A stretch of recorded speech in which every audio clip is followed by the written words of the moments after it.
आपल्याला आज assessment GST act मधला चॅप्टर 12वा जो आहे हा सुरू करायचा आहे. याच्यामध्ये self assessment, provisional assessment, scrutiny of assessment, त्यानंतर assessment of non filers of returns, assessment of unregistered persons आणि समरी असेसमेंट हे म्हणजे याचे हे सेक्शन 59 ते 64 असे याच्यामध्ये 6 सेक्शन आहेत. हे आपल्याला बघायचे आहेत. पुढच्या 1 मिनिटात आपण सुरुवात करूया.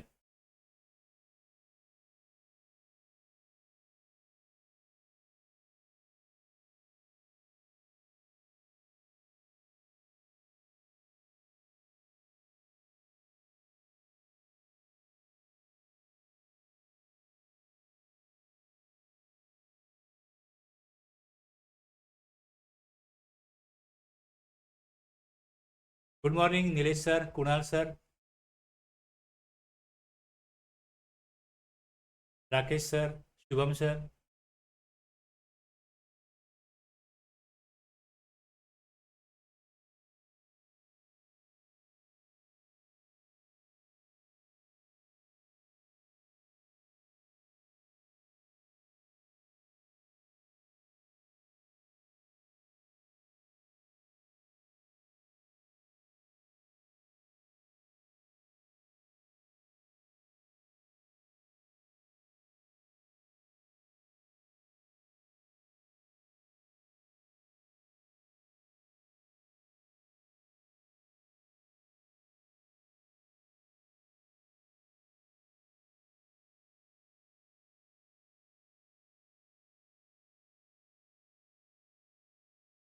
आवाज क्लिअर आहे? सगळ्यांना दिसतंय प्रॉपर?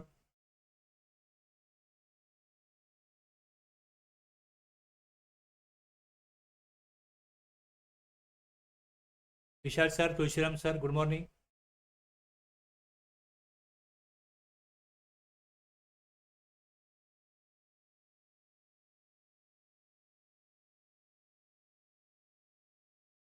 माझ्याकडे ओके आहे.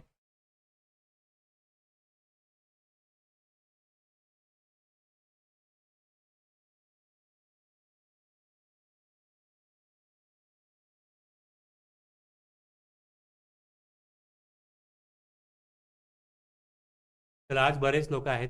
बऱ्याच सुरुवात करूया आपण.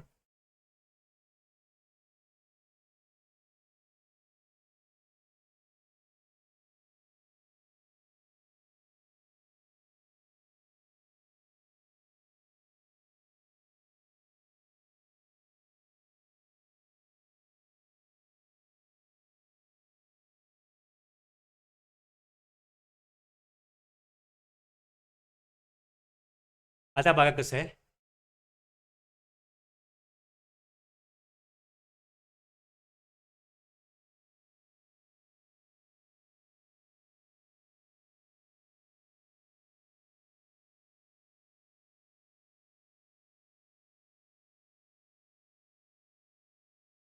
टॅक्स पेअर वरती ऑब्लिगेशन आहे की त्याने इनवॉइस बनवला पाहिजे. आता इनवॉइस ज्यावेळेस बनवला जातो त्यावेळेस जो जीएसटी पे करायचा आहे, म्हणजे जो त्याला टॅक्स पे करायचा आहे, टॅक्स पेमेंट जे होणार आहे, ॲक्च्युली किती टॅक्स पेमेंट करायचं आहे, म्हणजे CGST असो, HGST असो किंवा IGST आहे, त्यानंतर सेस आहे, हे सगळं इनवॉइसमध्ये रेकॉर्ड होतं. म्हणजे इनवॉइस बनवण्याचं जे ऑब्लिगेशन आहे ते टॅक्स पेअरवर आहे. इनवॉइस आहे, ई वे बिल आहे, इनवॉइस ज्यांना ॲप्लिकेबल आहे त्यांच्याकरता इनवॉइस आहे. ही ऑब्लिगेशन्स टॅक्स पेअरवर आहेत. याच्याकरता त्यांना फॉलो करायचं आहे सेक्शन 31, तसंच क्रेडिट नोट डेबिट नोटसाठी 34 आहे. याप्रमाणे ही एक प्रोसिजर आहे त्यांना करायची. त्यानंतर अकाउंट रेकॉर्ड्स मेंटेन करायचे आहेत. सेक्शन 35-36 मध्ये अकाउंट रेकॉर्ड्स आहेत. हे आधार आहेत, हे फॉलो करायला पाहिजे टॅक्स पेअरला. आता ज्या वेळेस टॅक्स इनवॉइस बनवला जातो किंवा क्रेडिट डेबिट नोट बनवली जाते, त्याच्यामध्ये काय केलं जातं, एक व्हॅल्यू असते, ज्या व्हॅल्यूवरती टॅक्स जो आहे हा आकारला जातो. एक व्हॅल्यू आहे समजा 1000, मग ह्याच्यावरती जो टॅक्स रेट असेल लेट से 18% आहे, हा या 1000 वरती ॲप्लिकेबल होतो, म्हणजे 180 रुपये टॅक्स होतो. आता जर ही व्हॅल्यू जी आहे ही काढायची असेल आणि दुसरी गोष्ट हा जो टॅक्स जमा करायचा आहे याची वेळ काय असेल, मग ह्यासाठी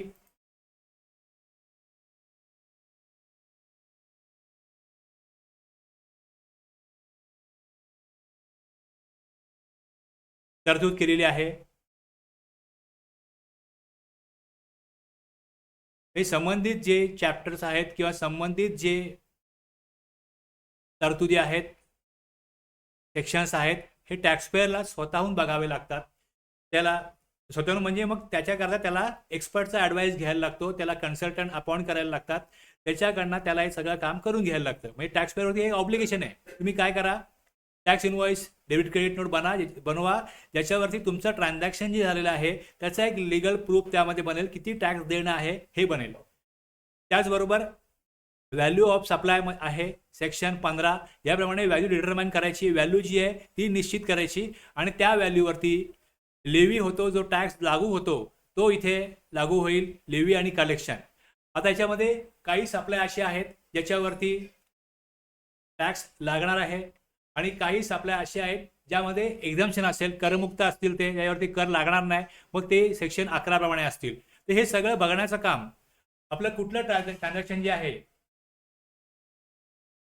हे एक्झम्पशन साठी इलिजिबल आहे आणि कुठलं ट्रान्झॅक्शन हे 5% टॅक्ससाठी इलिजिबल आहे, कुठलं ट्रान्झॅक्शनमध्ये 12% टॅक्स लागला पाहिजे, हे सगळं बघण्याचं काम जे आहे हे टॅक्सपेअरला करायला लागतं. आणि त्यानंतर जो इनपुट टॅक्स क्रेडिट घ्यायचा आहे, चॅप्टर 5 आहे, ह्यातनं इनपुट टॅक्स क्रेडिट येईल. हे सगळं जे आहे हे सगळं कायदा लक्षात घेऊन, त्यातल्या तरतुदी, त्यातले नियम, नोटिफिकेशन, सर्क्युलर, हे सगळं लक्षात घेऊन टॅक्सपेअरनी हे सगळं काम करायचं आहे. हे सगळं टॅक्सपेअरवर सोडलेलं आहे आणि त्यातनं जे टॅक्स जो भरायचा आहे त्याचं मूल्यांकन करणं हे सेक्शन 59 प्रमाणे होतं.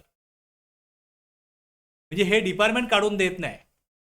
समजा एक म्युन्सिपल टॅक्स भरायचा आहे तर मग ती ऑथॉरिटी असते, ती काय करते, ती म्युन्सिपल टॅक्सची पावती जी आहे ही पाठवते, याची प्रॉपर्टी देते त्याच्या नावाने आणि मग तो टॅक्स भरतो.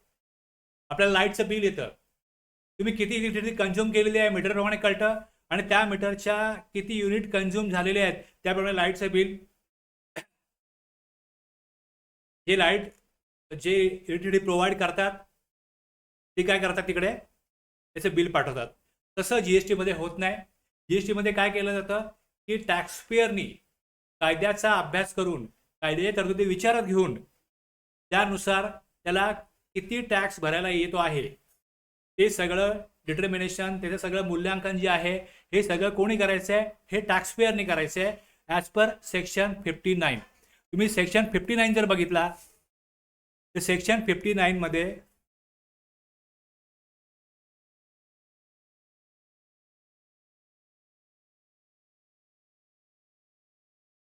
फक्त एकच लाईन आहे. सेक्शन 59 मध्ये फक्त एकच लाईन आहे, every registered person shall be self-assess the tax payable under this act and furnish a return for each tax period as specified under section 39. हे त्यांनी डिटर्मिनेशन करायचं आहे, मूल्यांकन करायचं आहे, त्याला टॅक्स किती भरायला येतो. मग हे कशा प्रकारे तो करणार, तर एक असतं, एक आहे त्याच्यामध्ये, एक त्याच्यामध्ये आहे की त्याची आउटपुट टॅक्स लायबिलिटी आहे आणि दुसरं जे आहे त्याचा ITC आहे. मग इथे किती टॅक्स त्यांनी कलेक्ट केलाय, त्यांनी किती टॅक्स कलेक्ट केलाय, किती इनवॉइस इश्यू केलेले आहेत, यातनं त्यांनी आउटवर्ड सप्लाय केलाय,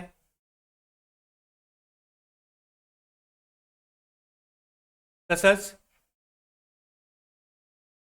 जो इनवर्ड सप्लाय आहे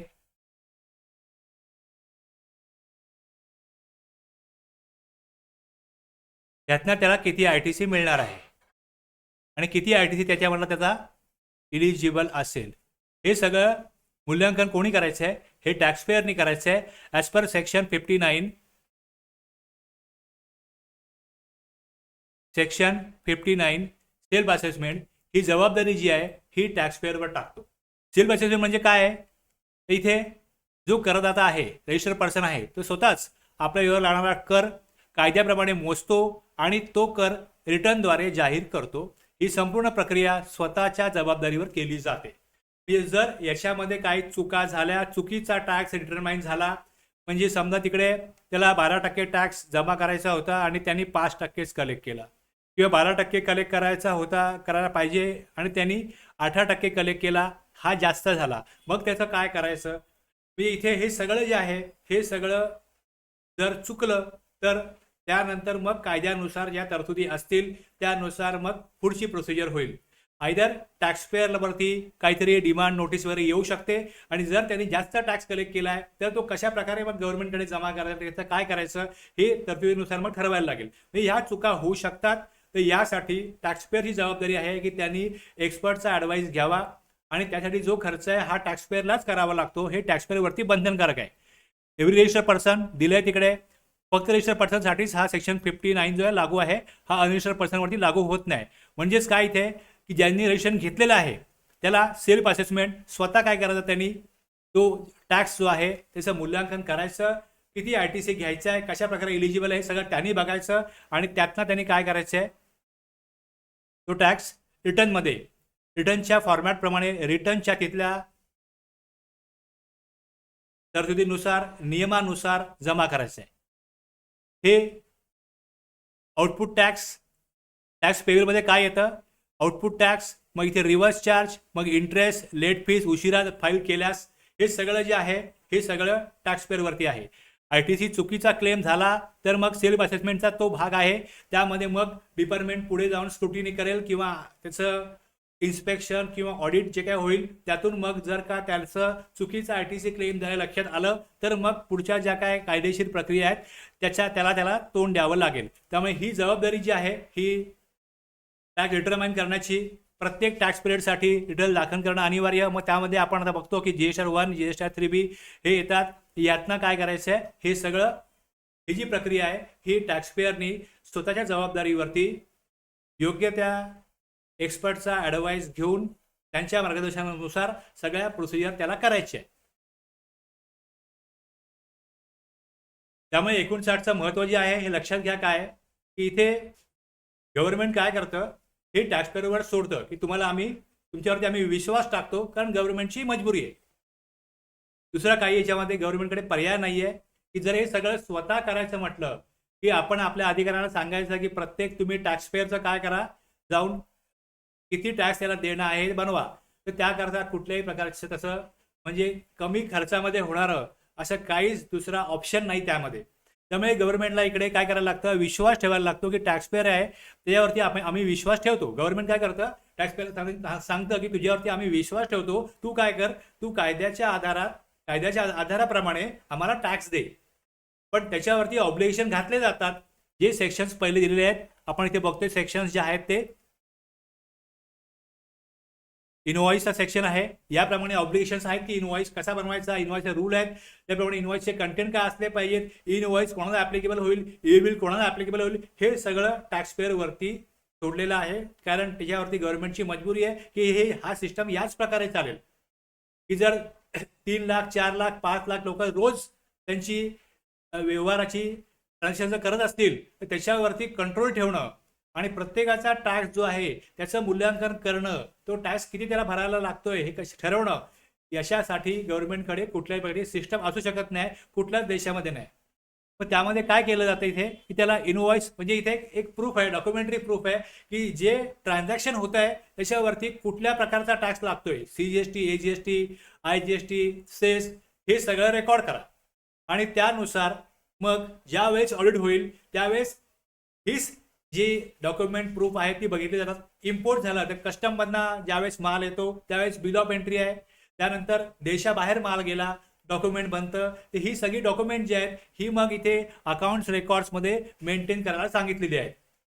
हे आपण टॉपिक पहिले बघितलं, महत्त्व लक्षात घ्या. हे महत्त्व आहे की हेच इन्स्पेक्शनमध्ये किंवा ऑडिटमध्ये हे सगळं बघितलं जातं. त्यानंतर ही जी इन्फॉर्मेशन आहे ती प्रॉपरली प्रोसेस कधी होईल तर त्यामध्ये ITC जो आहे त्याचे सेक्शन्स त्याचे रूल फॉलो झाले पाहिजेत. Value of section, time of supply हे प्रॉपरली फॉलो झालं पाहिजे. लेव्ही आणि कलेक्शन आहे, इकडे टॅक्सेबल सप्लाय होतोय, एक्झाम सप्लाय होतोय, मग त्याचा रेट, त्याचं करमुक्ती हे सगळं विचारात घेऊन हे सगळं काम टॅक्सपेअरने करतो आणि टॅक्सपेअर त्याचे अकाउंट रेकॉर्ड्स मेंटेन करतो आणि मग त्याचे रिटर्न्स भरतो आणि रिटर्न्स भरल्यानंतर ती इन्फॉर्मेशन गव्हर्नमेंटकडे जाते. गव्हर्नमेंटला ती जसा जीएसटी पोर्टलचा डेटा जातो आणि ईवेबीचा डेटा जातो, हा सगळा डेटा जो आहे हा मग गव्हर्नमेंटकडे जमा होतो.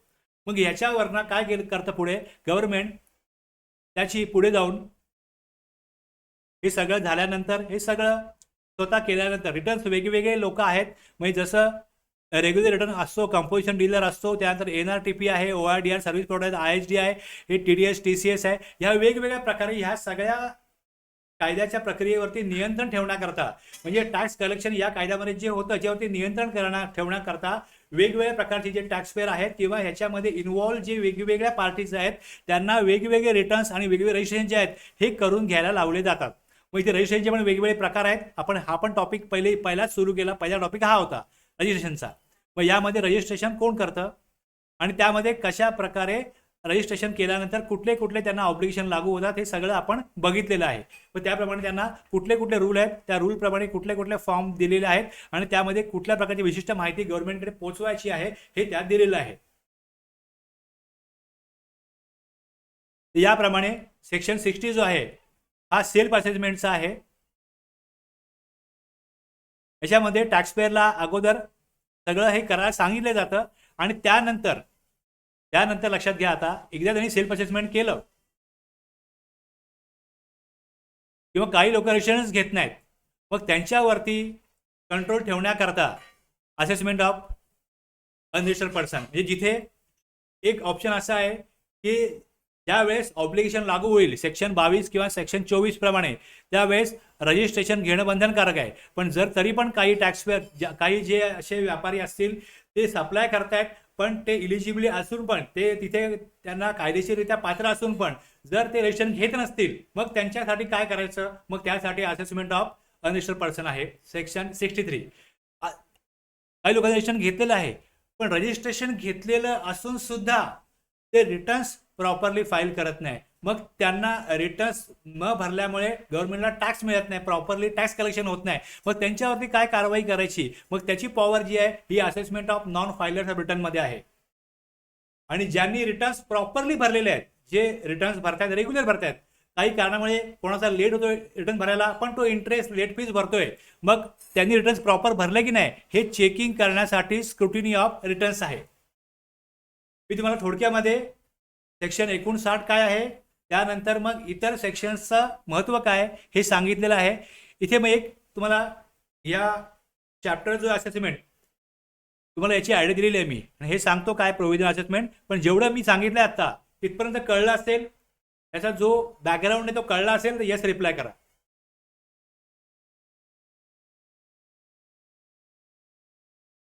Rakesh sir, Nilesh sir, Vishal sir, Shubham sir, Kunal sir, Tulshiram sir.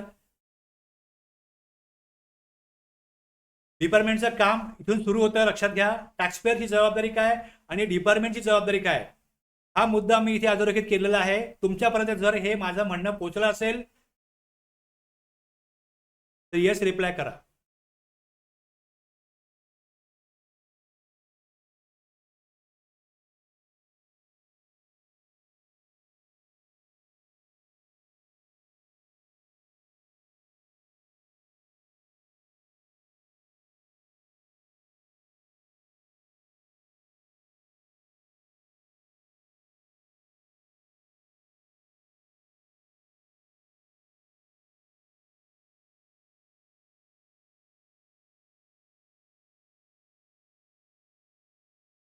इथे मुख्य तरतूद असते, त्याप्रमाणे मुख्य तरतुदी आहेत त्यामध्ये वेगवेगळ्या सेक्शन्समध्ये. त्याचबरोबर इकडे रूल 98 आहे, रूल 99 आहे, रूल 100 आहे, रूल 101 आहे, रूल 102 आहे. यातना काय होणार आहे, इथे यातना वेगवेगळ्या प्रोसिजर ज्या आहेत त्या येतील आणि एकदा रूलमध्ये आल्यानंतर मग त्या प्रोसिजर कशा करायच्या, त्या प्रोसिजर करण्यासाठी वेगवेगळे फॉर्म दिलेले आहेत. मग त्या वेगवेगळ्या फॉर्ममधनं त्या वेगवेगळ्या प्रोसिजर करण्यासाठी इथे काय केलं जातं, टॅक्सपेअर डिपार्टमेंटशी कम्युनिकेट करतो आणि डिपार्टमेंट टॅक्सपेअरशी कम्युनिकेट करतो. म्हणजे टॅक्सपेअरमध्ये आणि डिपार्टमेंटमध्ये कम्युनिकेशन होण्याकरता म्हणजे इकडे सांगितलेलं आहे की आता डिपार्टमेंटला काहीतरी ॲक्शन घ्यायची आहे. मग डिपार्टमेंट ॲक्शन कशी घेणार? मग डिपार्टमेंटकडे पॉवर आहे की जे नॉन फायलर्स आहेत त्यांच्यावर तुम्ही ॲक्शन घ्या किंवा अनिस्टर पर्सन यांच्यावरती ॲक्शन घ्या. स्क्रुटिनी केल्यानंतर त्यामध्ये काय डिस्क्रिपन्सी आढळली, प्रॉपर टॅक्स इथे भरलेलं नाही असं आढळलं, तर काय करा, तिकडे टॅक्सपेअरवरती ॲक्शन घ्या. मग ॲक्शन कशी घेणार? ॲक्शन घेण्याची पॉवर, काहीतरी डिपार्टमेंटला करण्याची पॉवर ही त्या सेक्शनमध्ये आहे आणि त्यासाठी रूल बनवलेले आहेत. त्या रूलमध्ये रूल 98, 99, 100, 101, 102 यामध्ये काय दिलेलं आहे, वेगवेगळे रूल आहेत. त्यातनं काय करायचं आहे, मग प्रोसिजर ज्यावेळेस केली जाते त्यावेळेस वेगवेगळे फॉर्म होतात. या वेगवेगळ्या फॉर्ममधनं, हे सगळे फॉर्म ऑनलाईन असतात आणि ह्यातनं काय होतं, टॅक्सपेअरशी कम्युनिकेट होतं आणि मग टॅक्सपेअरला रिप्लाय करण्याकरता मग रिप्लाय करा. मग अशा प्रकारे रिप्लायचे वेगवेगळे फॉर्म आहेत. मग त्याला वेगवेगळ्या रूलशी संबंधित ते फॉर्म आहेत. तिथनं काय केलं जातं, शोकॉज नोटीस पाठवली जाते, मग त्याला रिप्लाय केला जातो. ह्या प्रकारे रिप्लाय टू नोटीस हे सगळं तुम्हाला दिसेल. मला जसं तुम्ही रिसेंट टॉपिक केला आहे तिथपासूनच तुम्हाला माहिती आहे की एक मुख्य तरतूद जी आहे ही सेक्शनमध्ये असते आणि त्यातनं गव्हर्नमेंटला काहीतरी करण्याकरता पॉवर असते किंवा टॅक्सपेअरवरती ऑब्लिगेशन असतं किंवा टॅक्सपेअरला काहीतरी करण्यासाठी तिथे काय केलं जातं, फोर्स केलं जातं. तिथे त्याला मॅन्डेटरी असतं, कंपल्सरी असतं, ते त्याला ते करायचं असतं. म्हणजे ऑब्लिगेशन्स टॅक्सपेअरवर टाकण्यासाठी सेक्शन्स आहेत, डिपार्टमेंटला पॉवर देण्याकरता सेक्शन्स आहेत आणि त्यातनं ॲक्च्युली कम्युनिकेशन किंवा ॲक्च्युली पुढची प्रोसिजर जी आहे ही रूलमधनं येते आणि रूलमधनं पुढे काय येतात, फॉर्म येतात. आता याच्यामध्ये असेसमेंट जे आहे, या असेसमेंट का आवश्यक आहे हे दिलेलं आहे. मी जेवढं तुम्हाला सांगितलेलं आहे ते सगळं इथे काय केलं आहे, या नोट्समध्ये मांडलेलं आहे.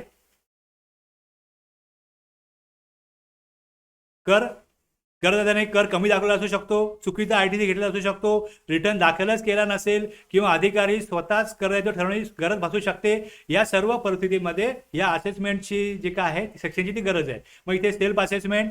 आता इथे प्रोव्हिजनल असेसमेंट जे आहे हा एक सेक्शन मी तुम्हाला सांगतो बोलतो. याच्यामध्ये असं आहे की जी व्हॅल्यू आहे ही व्हॅल्यू डिटरमाइन करताना जे सेक्शन्स किंवा रूल आहेत ते पुरेसे पडत नाही, त्यामुळे तिथे काहीतरी कन्फ्युजन आहे व्हॅल्यूमध्ये.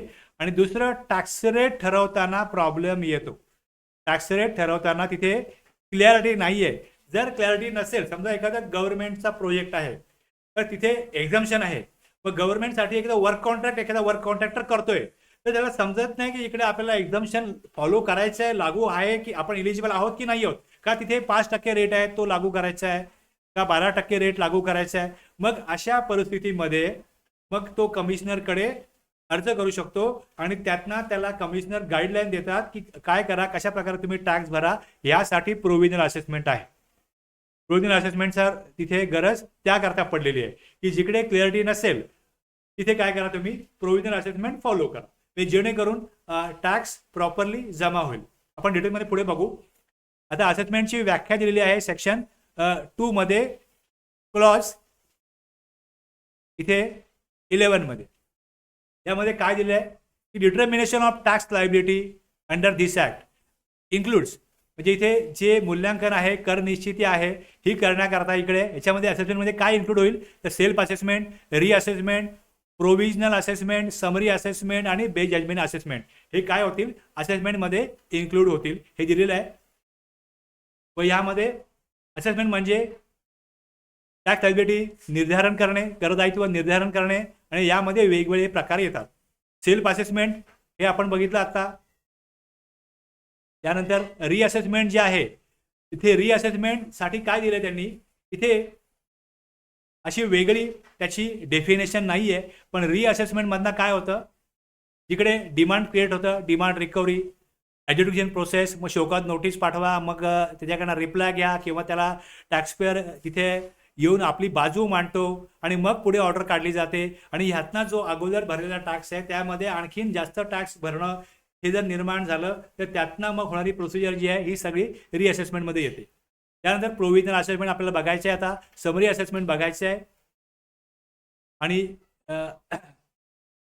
रिटर्न दाखलच केलेलं नाही आहे किंवा करदाता रजिस्ट्रेशन घेत नसेल, मग अशा प्रकारे बेजजमेंट असेसमेंट आहे ते बघायचं आहे. तर याच्यामध्ये बघा आता सेल्फ असेसमेंट सेक्शन 59 आहे, प्रोव्हिजनल असेसमेंट सेक्शन 60 आहे. त्यानंतर स्क्रुटिनी ऑफ रिटर्न जे होतं हे 61 होतं. नॉन फायलर्सवरती काय ॲक्शन घ्यायची, मग त्याकरता कशा प्रकारे त्याचं निर्धारण करायचं हे 62 सेक्शनमध्ये होतं. त्यानंतर अनरजिस्टर्ड पर्सनसाठी सेक्शन 63 आहे. आणि समरी असेसमेंट एक स्पेशल राईट आहे इथे गव्हर्नमेंट जीएसटी डिपार्टमेंटकडे. तो जो आहे हा नेहमी वापरला जात नाही, हे रेग्युलर नाही आहे, पण एक प्रोव्हिजन असेसमेंटमध्ये एक मोठी पॉवर आहे. हे सगळं आता आपल्याला 1 बाय 1 बघायचं आहे. आपण सेक्शन 59 जो आहे हा बघितलेला आहे आणि आता आपल्याला सेक्शन 60 वरती पुढे यायचं आहे. Provisional assessment.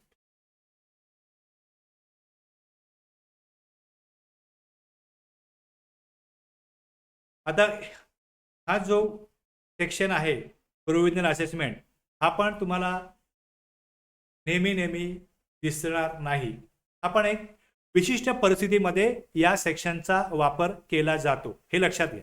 याची गरज काय, बॅकग्राऊंड काय याचं, हे मी पहिलेच दिलेलं आहे की एखाद्या सप्लायरला, आता जर समजा मी तुम्हाला मगाशी सांगितलं यापूर्वी बोलता की जर एखादा वर्क कॉन्ट्रॅक्ट तो करतोय तर नॉर्मल समजा 12% रेट आहे त्या वर्क कॉन्ट्रॅक्ट. पण जर एखाद्या गव्हर्नमेंट प्रोजेक्टमध्ये तिकडे state government, central government, local authority हे एखादं काहीतरी प्रोजेक्ट जनतेकरता करत असतील तर त्यामध्ये ते वर्क कॉन्ट्रॅक्टर नेमतात किंवा एक कॉन्ट्रॅक्टर नेमतात आणि त्या कॉन्ट्रॅक्टरसाठी दुसरा सब कॉन्ट्रॅक्टर असतो, तो तिथे काम करत असतो. मग त्यावेळेस त्याला प्रश्न पडतो की आपण तिथे 12% टॅक्स कलेक्ट करायचा का तिकडे एक्झाम्पशन ॲप्लिकेबल आहे. एक एक्झाम्पल आहे. अशा प्रकारची आणखी वेगवेगळी परिस्थिती असू शकते जिकडे सप्लायर जो आहे त्याच्यावरती टॅक्स लायबिलिटी किती आहे, त्या टॅक्स त्याला जो तो ट्रान्झॅक्शन करेल सर्व्हिसचं किंवा गुड्सचं, त्यात जो सप्लाय करेल त्यात त्याला टॅक्स लावायचा आहे. मग हे त्यांनी आपल्या स्वतःच्या रिस्कवरती जर तिथे टॅक्स कलेक्ट केला किंवा कलेक्ट केला नाही, एक्झाम्पशन घेतलं आणि नंतर जर का स्क्रुटिनीमध्ये किंवा इन्स्पेक्शनमध्ये किंवा मग ऑडिटमध्ये जर त्याच्यावरती तुम्ही टॅक्स लायबिलिटी कलेक्ट केली नाहीये, द्या तुम्ही टॅक्स लायबिलिटी, डिमांड ऑर्डर त्यावर टाकला गेला, शोकत नोटीस त्याला पाठवली गेली, तर मग त्याच्यावर तो टॅक्सचा बोजा येईल. म्हणून मग अशा विशिष्ट परिस्थितीमध्ये त्याला सांगितलं गेलंय की तुम्ही काय करा, ज्या वेळेस टॅक्स रेट काय आहे किंवा व्हॅल्यू काय आहे, हे दोन घटक जे आहेत, एक टॅक्स रेट किंवा व्हॅल्यू, हे जर तात्काळ व निश्चितपणे ठरवता येत नाहीत तर मग कायदेशीररित्या गव्हर्नमेंटला त्यांनी विचारावं, त्यांनी जीएसटी डिपार्टमेंटला विचारावं, त्यांनी जीएसटी विभागाला विचारावं आणि मग त्यातून त्यांनी काय करायचं आहे ती प्रोसिजर पुढे न्यायची. मग इथे याच गरजेपोटी म्हणजे अचूक असेसमेंट व्हायला पाहिजे, करदायित्व हे प्रॉपरली निश्चित व्हायला पाहिजे. हे जर शक्य होत नसेल, म्हणजे एखाद्या विशिष्ट परिस्थितीमध्ये जर शक्य होत नसेल, हे नेहमी शक्य होत नाही, केव्हा अशा विशिष्ट परिस्थितीमध्ये तिथे काहीतरी स्पष्टता नसल्यामुळे तिथे प्रश्न पडू शकतो की मी आता काय करावं. त्यावेळेस ही प्रोव्हिजनल असेसमेंटची तरतूद जी आहे ही करण्यात आलेली आहे. जेव्हा एक टॅक्स रेटवरती कर निश्चित होतो किंवा व्हॅल्यूवर निश्चित होतो आणि हे जे घटक आहेत हे जर तिथे क्लॅरिटी येत नसतील, ज्या काय तिथे तरतुदी आहेत त्यातनं जर तिकडे स्पष्टता येत नसेल तर मग या कायदा काय करतो, प्रोव्हिजनल असेसमेंट म्हणजे तात्पुरत्या असेसमेंटला परवानगी देतो आणि हा सेक्शन 60चा जो आहे हा इथे पाया आहे किंवा गाभा आहे किंवा बेस आहे की यातनं काय करायचं आहे, सेक्शन 60 मध्ये तुम्ही प्रोसिजर करा. आता याच्यामध्ये टॅक्सपेअर कधी हे फॉलो करू शकतो हे लक्षात घ्या. हे कधी करायचं, जो करदाता आहे त्यांनी काय करायचं, इकडे subject to the provisions of subsection 2 ज्यामध्ये execution of bond by taxable person हे म्हटलेलं आहे. हा सेक्शन केव्हा ऍप्लिकेबल होतो, ज्या वेळेस जो टॅक्सपेअर आहे where the taxable person is unable to determine the value of, मूळ घटक हा आहे लक्षात घ्या, व्हॅल्यू ऑफ गुड्स किंवा सर्व्हिसेस किंवा दोन्ही हा निश्चित करता येत नाही. म्हणजे ज्या प्राप्त तरतुदी आणि नियम आहेत, ज्या तरतुदी आहेत त्यामध्ये त्याला स्पष्टता मिळत नाही की मी काय करावं. डिटरमाइन द रेट ऑफ, आणि रेट काय ऍप्लिकेबल आहे, व्हॅल्यू आणि रेट यामध्ये कुठल्याही प्रकारचं कन्फ्युजन असेल, ही may request proper officer in writing, in writing आहे, म्हणजे तिथे त्याला नियम आणि त्यातले फॉर्म हे त्याला फॉलो करायचे आहे. Giving reasons for payment of tax on provisional basis and PO shall pass and order when. आणि हा जो पिरियड आहे within a period not later than 90 days इथे कालावधी निश्चित केलेला आहे. Allowing payment of tax on provisional basis म्हणजे तात्पुरते त्यांनी किती पेमेंट करायचं, काय रेटने करायचं आणि काय व्हॅल्यू असेल हे त्यामध्ये सांगितलं जाईल. ही तरतूद काय सांगते बघा, 60(1) ची तरतूद आहे. सेक्शन 60 सबसेक्शन 1 मधली तरतूद आहे. यामध्ये हे सांगितलेलं आहे की सेक्शन 62 च्या अधीन म्हणजे जिकडे बॉन्ड देण्याची अट जी आहे ही परवानगी देताना काय केलं जातं, तिथे त्यांना बँक गॅरंटी किंवा बॉन्ड देण्याची जी अट आहे ती लागू होते आणि यात त्यांना सांगितलं जातं की तुम्ही आत्ता काय करा, पूर्वी नसेल म्हणजे तुम्हाला आम्ही परवानगी देतो. आता इथे where the taxable person is enable to determine हे केव्हा लागू होईल, जर एखादा टॅक्सेबल पर्सन माल सेवा म्हणजे गुड सर्व्हिस दोन्हीची व्हॅल्यू निश्चित करू शकत नाही आणि टॅक्स रेट निश्चित करू शकत नसेल. म्हणजे सेल्फ असेसमेंट करताना जबाबदारी कोणाची आहे, टॅक्स पेअरची आहे. आणि तिकडे जर त्याला कन्फ्युजन आहे, अनिश्चितता आहे, त्यावेळेस तो या सेक्शनप्रमाणे गव्हर्नमेंटशी कम्युनिकेट करून त्यांना विचारू शकतो की मी आता या तात्पुरता काय किती टॅक्स भरू. आता ही may request the proper officer in writing. अशा परिस्थितीत काय करेल, तो लेखी अर्ज दाखल करू शकतो आणि मग त्यासाठी त्याला प्रोव्हिजनल टॅक्स त्यातनं भरता येईल. प्रोव्हिजनल बेसिसवर टॅक्स का भरायचा, कारण की व्हॅल्यू किंवा टॅक्स रेट जो आहे, व्हॅल्यू किंवा रेट हा ठरवता येत नाही, त्याबद्दल त्याला स्पष्टता नाही आहे. आणि ती का नाही आहे याची कारणं तो ज्या वेळेस हे विचारेल त्यावेळेस त्याला द्यावी लागतील. मग त्यानंतर प्रॉपर ऑफिसर तो अर्ज वाचेल, त्यात बघेल आणि मग प्रॉपर ऑफिसर काय करेल, कायद्यानुसार त्याला किती टॅक्स लागू शकतो, लागायला पाहिजे हे मग प्रॉपर ऑफिसर बघेल. मग त्यासाठी तो वेळ घेईल, म्हणजे त्यांना पण वेळ लागेल. म्हणजे ऑर्डर त्यांना इथे शाल शब्द आहे, ऑर्डर पास करणे बंधनकारक. ज्यावेळेस आपण वरती वाचतो शाल pass and order, he may request म्हणजे ज्यावेळेस अर्ज येईल प्रॉपर ऑफिसरकडे, प्रॉपर ऑफिसर काय करेल, त्या टॅक्स पेअरने कारणं दिलेली असतील की मला का व्हॅल्यू किंवा रेट तिकडे काढायला काय अडचण आहे, हे सांगितल्यानंतर त्या अर्जानुसार टॅक्सपेअरला उत्तर देणं किंवा त्याच्या अर्जावरती ॲक्शन घेणं हे 90 दिवसामध्ये, टाईम लिमिट 90 दिवसामध्ये गरजेचं आहे. अर्ज प्राप्त झाल्याच्या तारखेपासून 90 दिवसाच्या आतमध्ये ऑर्डर पास केला पाहिजे. ज्यामध्ये काय असेल, ऑफिसर आपल्या आदेशात कोणत्या रेटवरती आणि कोणत्या व्हॅल्यूवरती प्रोव्हिजनल बेसिसवरती टॅक्स भरायचा आहे हे स्पष्टपणे ठरवतो.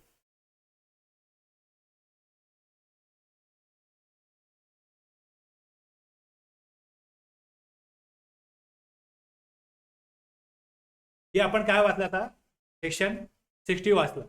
आता ॲक्च्युअलमध्ये प्रोसिजर कशी होईल हे लक्षात घ्या. ॲक्च्युअलमध्ये प्रोसिजर कशी होते हे रूल 98 मध्ये दिलेलं आहे. म्हणजे फर्निश करा ॲप्लिकेशन इलेक्ट्रॉनिकली. म्हणजे इथे सांगितलं गेलं आहे की रजिस्टर्ड पर्सनने काय करायचं आहे, requesting for payment of tax on a provisional basis in accordance with the provision of 60(1) प्रमाणे दिलेल्या तरतुदीप्रमाणे ॲप्लिकेशन द्या आणि इलेक्ट्रॉनिकली कुठला फॉर्म दिला आहे, ASMT 01. 60(1) नुसार प्रोव्हिजनल बेसिसवरती कर भरण्याची विनंती करीत आहे. त्याने आपल्या विनंतीच्या समाधानार्थ आवश्यक कागदपत्रांसह इलेक्ट्रॉनिक पद्धतीने अर्ज सादर करणे बंधनकारक आहे. मी तुम्हाला जसं बोललो की एक्झाम्पल आहे की गव्हर्नमेंटचं कॉन्ट्रॅक्ट आहे, ते एक कॉन्ट्रॅक्टर करतोय आणि त्याचं सब कॉन्ट्रॅक्ट मी करतो आहे, तर मी किती टॅक्स लावावा हे मला क्लिअर होत नाही, किंवा व्हॅल्यूमध्ये काही अडचण असण्यास कशा प्रकारे व्हॅल्यू डिटरमाइन करावी आणि त्याकरता काय अडचण आहे, मला कुठला सेक्शन किंवा कुठल्या रूल मध्ये मला स्पष्टता येत नसल्या कारणाने मी विचारत आहे, हे तो त्यात सांगेल. मग हा अर्ज तो आहे हा ASMT 01 मध्ये करेल, कॉमन पोर्टलवरती स्वतः डायरेक्टली करेल किंवा मग कमिशनरने अधिसूचित केलेल्या फॅसिलिटेशन सेंटर मार्फत करेल. म्हणजे हा अर्ज अशा प्रकारे या दोन मार्गामार्फत काय येऊ शकतो, कमिशनरपर्यंत येऊ शकतो. मग त्यानंतर पुढचं ॲप्लिकेशन केल्यानंतर PO may on receipt of the application, म्हणजे जो अर्ज केला आहे त्या अर्जामध्ये त्यांनी विनंती केली आहे की मला तुम्ही प्रोव्हिजनल असेसमेंटसाठी काय करा, तिकडे रेट आणि व्हॅल्यू सांगा. हे तो ASMT 01 मध्ये सांगतो. त्यात तो आवश्यक कागदपत्र जोडतो. आता या ही जी माहिती मिळाली आहे on receipt of the application issue a notice in ASMT 02. आता याच्यामध्ये register person on receipt of, आता इथे काय केलं त्यांनी, ती माहिती मिळाल्यानंतर जर त्यांना आवश्यक वाटलं तर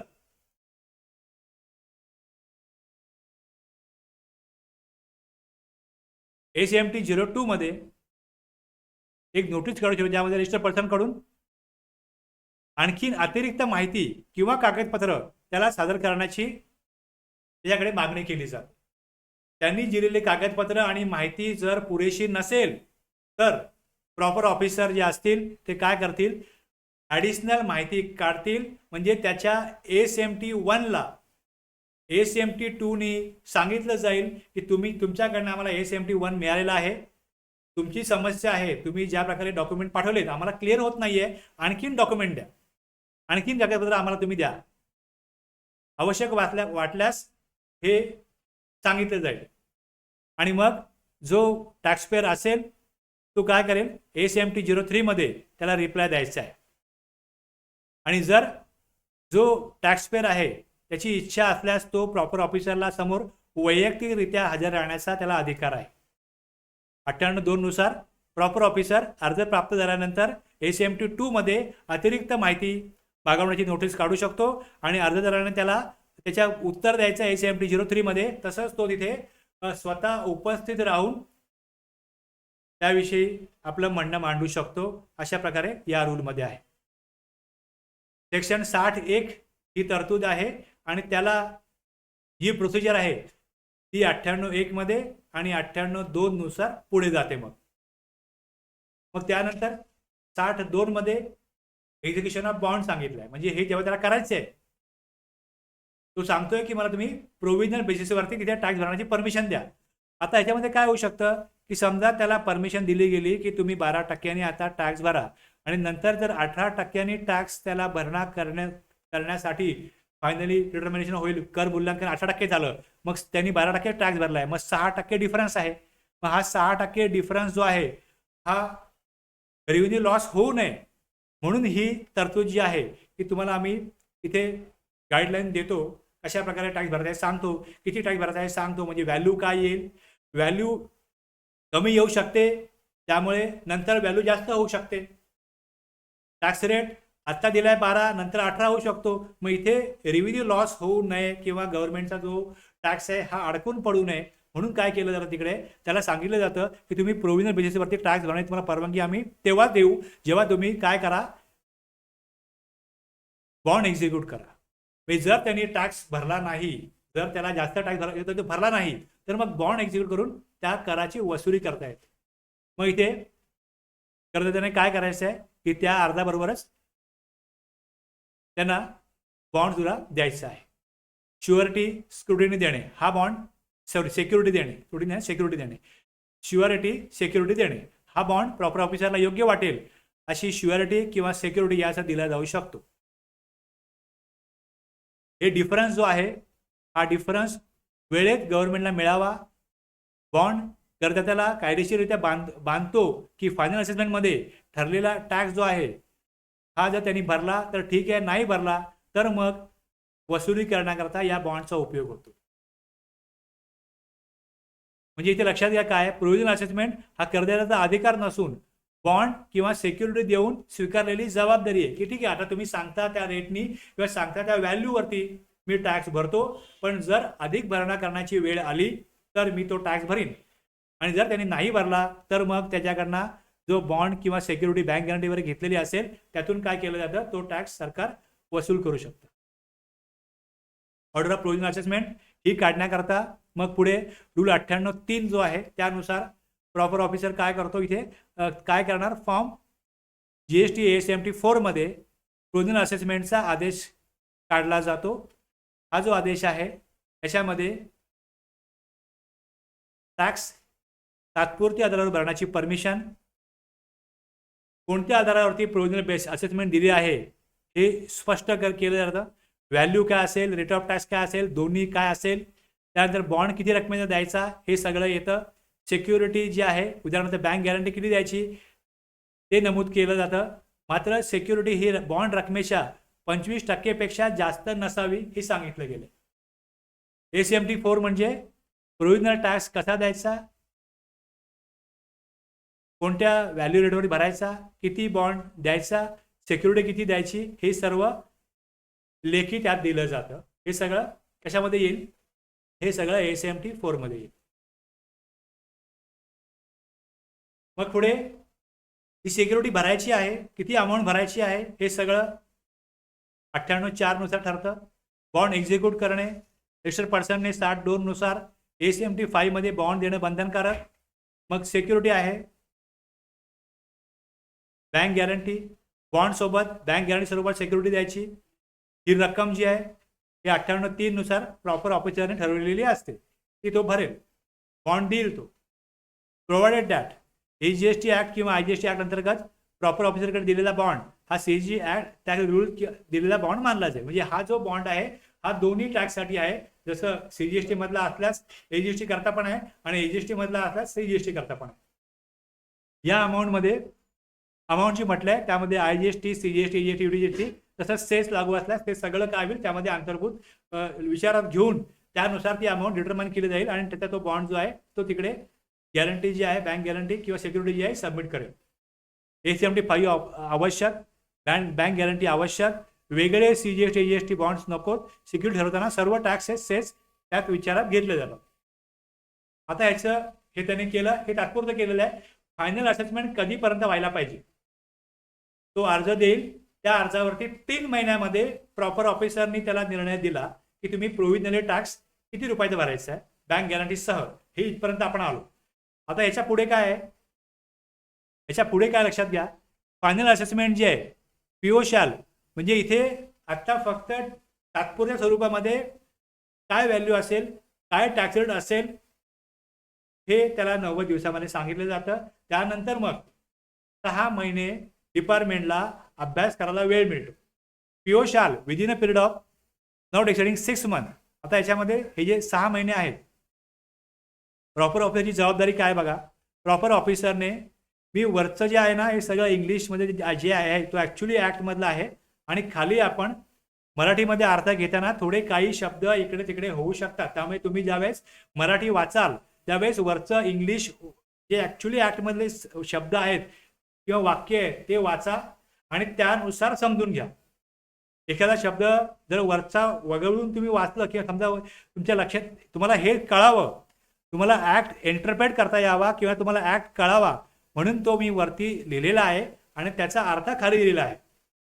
त्यामुळे मुख्य सेक्शन काय आहे, त्याचा प्रोविजो काय, हे मी का सांगतो. ज्यावेळेस तुम्ही एखाद्या टॅक्सपेअरच्या रिप्लायवरती ज्यावेळेस काम कराल त्यावेळेस त्यातली जी भाषा असेल किंवा त्यातलं जे वर्डिंग असेल ते जर इंग्लिशमध्ये असेल आणि त्याने दिलेला रिप्लाय कुठल्या सेक्शनप्रमाणे आहे, कुठल्या रूलप्रमाणे आहे हे जर तुम्हाला कळलं पाहिजे तर तुम्ही मूळ टेक्स्ट जे आहे हे वाचलं पाहिजे, ते तुम्ही अभ्यासला पाहिजे. आणि मूळ टेक्स्ट जर का तुमच्या लक्षामध्ये आलं असेल तर मग तुम्हाला टॅक्सपेअरनी काय रिप्लाय केला आहे त्याचं काय म्हणणं आहे समजेल. आपण शिकण्यासाठी समजण्यासाठी हे काय केलेलं आहे सगळं मराठीमध्ये याचा अर्थ किंवा त्याचं विश्लेषण जे आहे ते घेतलेलं आहे. पण मूळ तुम्ही इंग्लिश जे आहे वरचं ते लक्षात घेऊन खालचं मराठी किंवा विश्लेषण किंवा मराठी अर्थ जो आहे हा वाचायचा आहे, समजून घ्यायचा आहे. हे इग्नोर करून जाऊ नका. आता मी वेळ वाचावा म्हणून सगळं वर्ड टू वर्ड वाचत नाही, पण ज्यावेळेस तुम्ही नोट स्टडी कराल किंवा एखादी तुम्हाला केस येईल त्यावेळेस तुम्ही सेक्शन आणि त्याचं मग एक्सप्लेनेशन वाचा. तुम्हाला मॅक्झिमम याचा उपयोग व्हावा अशा प्रकारे मी नोट डिझाईन करण्याचा प्रयत्न केलेला आहे. पण मूळ तुम्हाला ऍक्ट जो आहे त्यातले शब्द त्यातली वाक्य ही तुम्हाला इंटरप्रेट करता आली पाहिजेत. हा त्याचा मुख्य उद्देश आहे, त्यामागचा ऑब्जेक्टिव्ह हा आहे. इथे जबाबदारी काय प्रॉपर ऑफिसरची की 61 अंतर्गत दिलेला प्रोव्हिजनल असेसमेंट ऑर्डरच्या कम्युनिकेशन दिनांकापासून पुढे 6 महिन्याच्या आत फायनल असेसमेंट ऑर्डर पास करणे बंधनकारक. म्हणजे या प्रकारे एक कंपल्सरी एक तरतूद आहे ही डिपार्टमेंटवरती आहे की तुम्ही आता काय केलेलं आहे त्याला प्रोव्हिजनल असेसमेंटची ऑर्डर दिलेली आहे तर फायनल असेसमेंट काय असेल, व्हॅल्यू काय असेल, रेट काय असेल हे 6 महिन्यात कम्युनिकेट करा. आणि त्यात परत काय केलंय की एक खाली प्रोवायझो टाकलाय, जर 6 महिन्यात कम्युनिकेट करता येत नसेल तर मग तसं काय कारण आहे, ऑन सफिशियंट कॉज ते तिथे तुम्ही लिहून द्या आणि मग जॉईंट कमिशनर किंवा ॲडिशनल कमिशनर तो कालावधी आणखीन 6 महिने आणि कमिशनरच्या पॉवरवरती आणखीन पुढे 4 वर्षापर्यंत हा कालावधी वाढवला जाऊ शकतो. म्हणजे इथे पहिले मूळ तरतूद काय सांगते की 6 महिन्यात ऑर्डर काढा, पण जर सामान्य परिस्थिती नसेल, फायनल असेसमेंट ऑर्डर करताना आवश्यक ती माहिती घेईल, कागदपत्रे घेईल, सगळे मग फॅक्ट तथ्य तपासले जातील आणि मग सर्व माहिती विचारात घेऊन अंतिम करण्यासाठी आवश्यक असलेली सर्व माहिती विचारात घ्यावी लागते. सगळं विचारात घेऊन मग काय होईल, ती फायनल ऑर्डर काढली जाईल. पण जर प्रॉपर माहिती नसेल, कायद्यामधल्या तरतुदी गव्हर्नमेंटच्या अधिकाऱ्यांना पण जर स्पष्ट नसतील, पीओला पण स्पष्ट नसतील, तर मग तशी कारणं द्या लेखी स्वरूपात आणि जॉईंट कमिशनर ॲडिशनल कमिशनर आणखीन 6 महिन्यापर्यंत फायनल असेसमेंटची मुदत वाढवू शकतो. तोपर्यंत प्रोव्हिजन असेसमेंट दिलेली आहे, त्या व्हॅल्यूनी त्या रेटनी टॅक्स भरत राहतो मी टॅक्सपेअरला. याचा उद्देश काय हे लक्षात घ्या. याचा उद्देश एवढाच आहे की टॅक्सपेअर स्वतःला सुरक्षित करू इच्छितो की मी इमानदार टॅक्सपेअर आहे, मी अडलेलो आहे की मला माहिती नाही आहे की टॅक्स रेट काय घ्यावा, कन्फ्युजन आहे, मला व्हॅल्यू किती घ्यावी हे मला स्पष्ट नाही आहे, मी तुमच्यापर्यंत ते पोहोचवलं. मग सरकारने, गव्हर्नमेंटनी, डिपार्टमेंटनी त्याला काय सांगितलं की तुम्ही ह्या रेटने टॅक्स भरा, ह्या व्हॅल्यू घ्या. म्हणजे इथे त्याला पुढे जाऊन त्याला कुठलीही त्याच्यावरती कुठल्याही प्रकारचं कारवाई होऊ नये, त्याला कुठलीही शोकात नोटीस डिपार्टमेंटकडनं येऊ नये आणि त्याला त्रास होऊ नये, आणि तो इमानदार टॅक्सपेअर आहे. त्यामुळे अशा इमानदार टॅक्सपेअरला ही एक प्रोसिजर दिलेली आहे. आणि गव्हर्नमेंटच्या साईडला काय केलंय, जर गव्हर्नमेंटला पण स्पष्टता नसेल, म्हणजे जीएसटी डिपार्टमेंटला पण स्पष्टता नसेल, तर मग ते कायदेशीर त्यांना तरतूद यात केलेली आहे की तुम्ही आणखीन 6 महिने आणि कमिशनरला गरज असल्यास आणखीन 4 वर्षापर्यंत म्हणजे 6 महिन्यांनी वाढवतील. मग कमिशनर पहिल्यांदा 6 महिन्यांनी वाढवतील, त्यात पण अभ्यास झाला नाही, माहिती पूर्ण मिळाली नाही, तर आणखीन 6 महिने वाढवतील. असं जास्तीत जास्त त्यांना कमाल 4 वर्षापर्यंत मुदतवाढ दिली जाऊ शकते.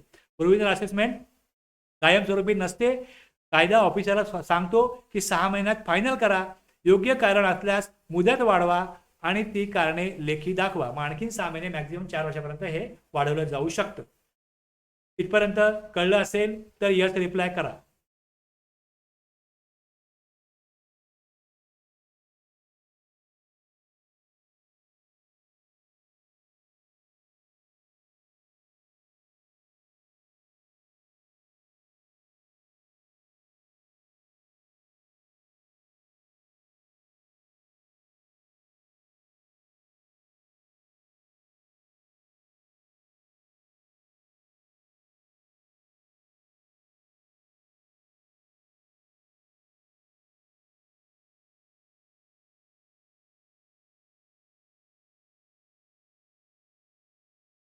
हे रोजच्या कामातलं नाहीये. हे विशिष्ट परिस्थितीमध्ये, विशिष्ट अशा सिच्युएशनमध्ये बऱ्याच वेळेला वर्क कॉन्ट्रॅक्टरना अशा प्रकारची गरज पडू शकते. आणि जिकडे करोडोचे व्यवहार असतात तिथे लाखोचा टॅक्स असतो. त्यामुळे इथे एक प्रिकॉशन म्हणून एक स्वतःला सिक्युअर करण्याकरता टॅक्सपेअर काय करतो, अशा प्रकारची प्रोसिजर करू शकतो. त्यामुळे हे नेहमीचं नाही आहे. आणि ज्यावेळेस असा मोठं कॉन्ट्रॅक्ट जेव्हा घ्यायचं असतं त्यावेळेस सब कॉन्ट्रॅक्टर आहे किंवा मुख्य कॉन्ट्रॅक्टर आहेत, त्यावेळेस त्यांनी जर कॉन्ट्रॅक्ट घेतला असेल तर नंतर लिटिगेशन मॅटर होऊ नये, त्यांना डिपार्टमेंटकडनं मग नोटीस पाठवा, एवढा इंटरेस्ट भरा, एवढा तुम्ही काय करा लेट फीस भरा, हा नंतर त्रास होऊ नये, तो भुर्दंड पडू नये, म्हणून मग ते ही प्रोसिजर करू शकतात. त्यामुळे हे सगळं विचारात घेऊन लॉ मेकरनी ही तरतूद केलेली आहे. तर हे आणखीन मी घेतलं तर आणखीन जास्त वेळ मला लागणार आहे. तर इथे मी काय करतो, ब्रेक घेतो. आता मी ठरवलं असं की जसे असं 50 मिनिटापर्यंत घ्यायचं आणि 50 मिनिटं जर का आपलं होत असेल तर तिथे ब्रेक द्यायचा. आणि नेसेसरी मी ताणू इच्छित नाही, तुम्हाला पण व्यवस्थित ग्रास झालं पाहिजे. मला पण काय होतं, जास्त वेळ मी फास्ट बोललो, जोरात बोललो तर नंतर मला त्रास होतो. त्यामुळे मी एक 50 मिनिट नंतर आता ब्रेक घ्यायचा ठरवलेला आहे. आणि आता आपण 11 वाजून 20 मिनिटांनी एक्झॅक्टली कंटिन्यू करू. 11:20ला कंटिन्यू करू. इथे आता आपण ब्रेक घेत आहोत. जो राहिलेला रूल आहे तो मी पुढे घेईन आणि पुढचा सेक्शन जो आहे तो मी पुढे मग कंटिन्यू करीन सेकंड सेशनमध्ये. इथे आपण पहिलं सेशन जे आहे ते थांबवतो.